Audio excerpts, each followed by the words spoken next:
receiver Moore. And he'll go down right around the 47 this time. 10 yards on the pickup there, and it'll be second down. Now Mahomes throwing on second down. To the right side, and he's got Moore complete.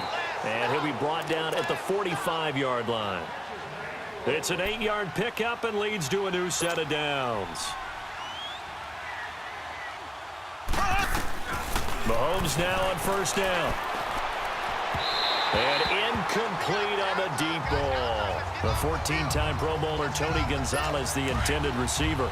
And that'll bring up second down.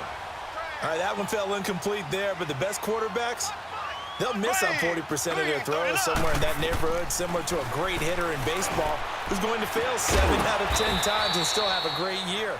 In this case, you want perfection, but way better that it hits the ground instead of going to an opposite color jersey.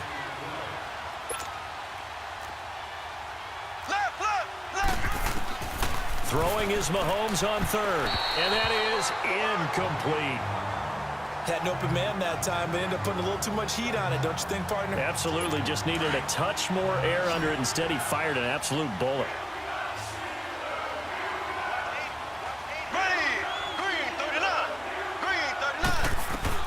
As expected, they're going for it to keep the drive alive. Now a desperation throw deep down. And at the 7-yard line, the catch is made. And he is out of bounds, but first he gets it inside the 10 to the 7. They keep the game alive, at least for the moment, as it's a first down. From the gun, it's Mahomes. And that one's going to be over everybody in the back of the end zone. It's incomplete.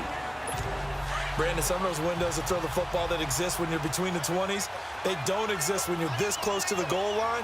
But as a former DB, I liked it closer to the goal line. Tighter windows made it easier to cover people, actually. And he takes a shot on the release as this will be incomplete. Oh, that's got to frustrate him a little bit because they nearly got to him there, and it would have been the first sack of the game. Instead, they're able to influence the release, and they did force the incomplete pass. Here's Mahomes, third and goal. And that will be incomplete as well. Before the game, they were running the route tree about as efficiently and effectively as we could have possibly imagined, but sometimes the passes just go awry. Yeah, let's face it, when you're running the route tree in pregame, you don't have defenders breathing down your neck. You don't have to... Oh, they get to the football. It's blocked. When that ball was snapped, they were counting on it being now a one-possession game. Instead, the block occurs. That changes the whole mindset for them. And if you're the guys who just blocked it, you're floating off the field right now. Big-time play. Yeah, big-time play. Could have been a one-score game. Instead, it stays 2 scores. Gets past one man. Accelerating, and off he goes. The 30, 20, 10, and into the end zone. Touchdown, Pittsburgh. Franco Harris, 88 yards. And the Steelers are going to add on to their lead. I tell you, Charles, you play to the final whistle, I get that, but there are a few folks that might not be too happy with that score late in the game with it already well at hand. You seem a little squeamish about that last score. I struggle with it. I struggle.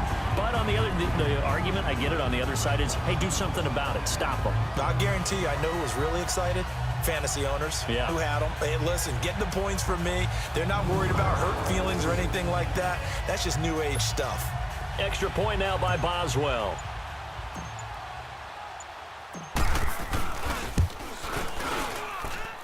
Extra point put through by Boswell. And the lead is up to 18 now.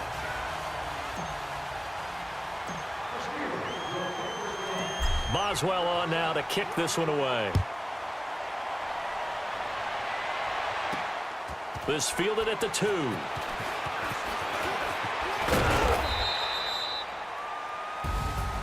Well, in this one, partner, we had some action all the way down to the final whistle there with the late points and then the kickoff to end it. Yeah, and the best part about it is just seeing how teams battled all the way to the end, you know.